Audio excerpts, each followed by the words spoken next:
Hello dear friend, आज के irrigation में क्लास को आगे बढ़ाते हुए जो हमारा जो रिमेनिंग पोर्शन था उसके बारे में बात करेंगे और देखेंगे कि हम लास्ट क्लास में किस टॉपिक को डिस्कस कर रहे थे। तो एक्चुअली हम डिस्कस कर रहे थे जो हमारी जो सीमेंट कंक्रीट लाइनिंग और जो ईंट टाइल लाइनिंग होती है उसको कंपैरेटिवली हम देख रहे थे। और आज का जो हमारा टॉपिक है वो है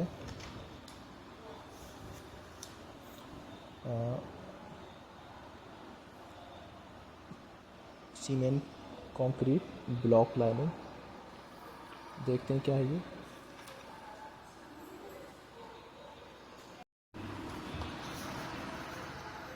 देखें तो क्या है cement concrete block lining. Actually इस लाइनिंग में जो प्रीकास्ट कंक्रीट ब्लॉक होते हैं वो यूज़ किए जाते हैं। तो देखें क्या है, इस लाइनिंग में पूर्व निर्मित कंक्रीट ब्लॉक का प्रयोग किया जाता है जिसका निर्माण फैक्ट्री में ही किया जाता है। ये उनकी साइज़ दी हुई है और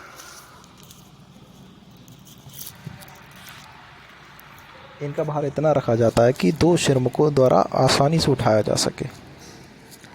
मतलब बड़े बड़े ब्लॉक होते हैं, इन ब्लॉकों के किनारे पर इंटरलॉकिंग की व्यवस्था होती है ताकि ये एक दूसरे के साथ एडजस्ट हो सकें और जो ब्लॉक के जोड़ चलारोधी बन सकें।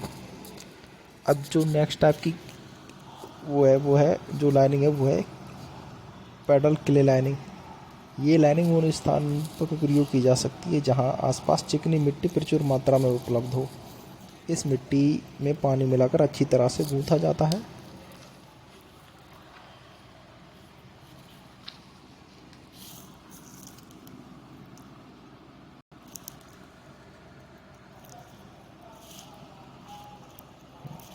और गूंथने के बाद जो मिट्टी हमें प्राप्त होती है उसे हम कहते हैं पैडल क्ले।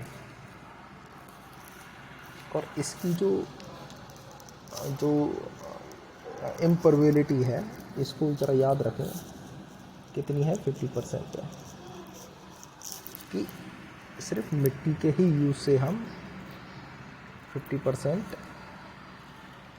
जो सीपेज को बचा सकते हैं। लाइनिंग के लिए नहर के आधार तथा किनारे पर 30 सेंटीमीटर मोटी मिट्टी की तह बिछा दी जाती है जिसके ऊपर 30 सेंटीमीटर मोटी बालू या सिल्ट की तरह बिछा देते हैं चिकनी मिट्टी। इस सूखने पर दरारें पड़ जाती हैं। इसकी लाइनिंग केवल जो हमेशा बहने वाली नहरें हैं जिसको हम 12मासी नहरें कहते हैं, उस तरह की जो नहरें होती हैं उनमें हम किया जाता है उम्मूमन इनका इस्तेमाल।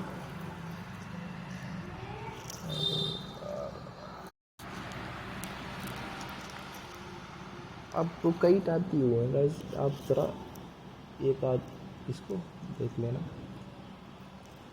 Sodium carbonate lining, bitumen lining. देखें बिटुमेन लाइनिंग क्या होता है। ये लाइनिंग बिना संशोधन किए हुए खनिज तेल, कोल तार या बिटुमेन का प्रयोग करके भी की जा सकती है। ये लगभग 60% तक इम्परवियस होती है और रॉयड ऑयल, कोल तार, बिटुमेन में भी इसकी लाइनिंग करनी हो उसे अच्छी तरह से गर्म करके नहर के आधार तथा किनारे पर छिड़क दिया जाता है। फिर इसके ऊपर रोलर चला दिया जाता है। सड़क तेल आदि की मात्रा को इस प्रकार रखते हैं ताकि ये मृदा के रंध्रों में 10 सेंटीमीटर गहराई तक प्रवेश कर जाए। ये लाइनिंग टिकाऊ नहीं होती। अब जो नेक्स्ट टॉपिक है वो है हमारा ब्रीचिंग की जो लाइनिंग है नहरों में जो कटान है वो क्या होता है और किस तरह से इससे बचाया जा सकता है। तो देखें, जब नहर कटाव में होती है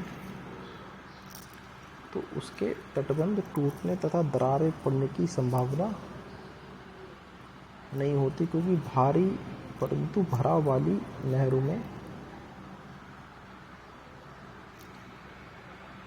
जो नहर विच्छेद की प्रबल संभावना होती है। अब रीज़न जानते हैं कि जो ब्रीच के जो रीजन है ब्रीचिंग के, वो क्या है, दो एक्चुअली हैं, एक तो नेचुरल और एक ह्यूमन इंटरफेरेंस की वजह से। पहला नेचुरल में क्या है, नेचुरल में है हैवी रेन। भारी वर्षा से नहरों में पानी का जो तल है शीर्ष तक आ जाता है और ये रिस कर नहर के किनारे को काटने लगता है।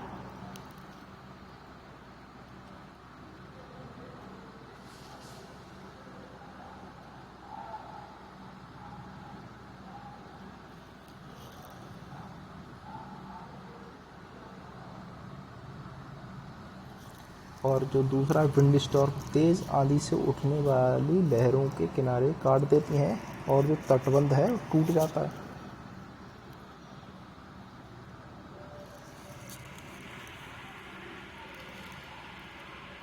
तटबंध के किनारे पेड़ हवा से उखड़कर, जो पेड़ जब गिर जाते हैं जो हमारे जो तटबंध हैं उन पर। दूसरा जो है नेक्स्ट है ह्यूमन इंटरफेरेंस की वजह से।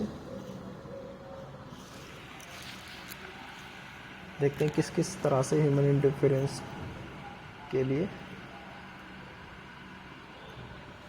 देखें, भैंसे भेड़ों आदि के झुंड जब नहर को सीधा पार करते हैं तब भी किनारे टूट जाते हैं और लोग अपने खेत को शीघ्र तथा अधिक पानी देने के लिए नहर के किनारे को काट देते हैं अथवा मोगा निकाल लेते हैं। जो नहरें होती हैं इलीगली तौर पर, जो किसान लोग होते हैं वो बीच में से ही, जहाँ पे अब पानी निकलने का व्यवस्था नहीं है, जिसको मोगा बोलते हैं, तो उसमें वे से भी उसको तोड़कर वो उससे पानी लेने लगते हैं। ये भी जो ब्रीच का एक कारण बनता है। नहर के किनारों पर अतिक्रमण करने से किनारों में दरारें पड़ जाती हैं। ये है कुछ जो ह्यूमन इंटरफेरेंस की वजह से कैनाल ब्रिज के जो रीज़न बनते हैं। अब हम देखते हैं कि इसको किस तरह से प्रिवेंट किया जा सकता है, रोका जा सकता है।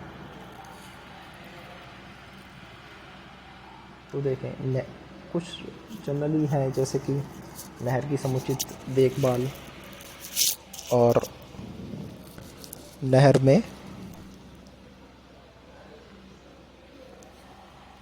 मृत जो सूखे मृत पेड़ों को काटकर हटाने से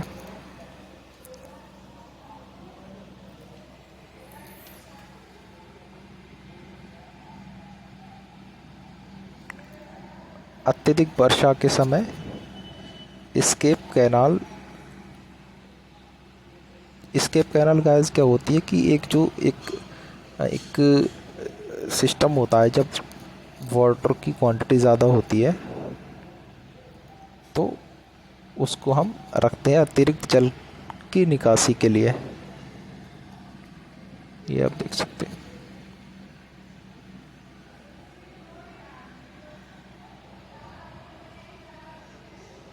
अब जो नेक्स्ट टॉपिक है वो है क्लोजिंग ऑफ, जो टूटी नहरें हैं उनको किस तरह से हमें पाटना है। इंटरलॉकिंग भी कर सकते हैं, ये देख सकते हैं आप।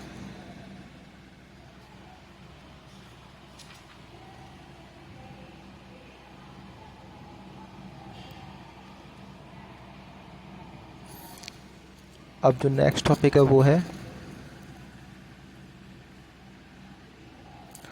उन नहरों की मरम्मत जिन पर लाइनिंग नहीं है, मतलब कच्ची जो नहरें हैं उनकी किस तरह से हमने मरम्मत करनी है, देखेंगे।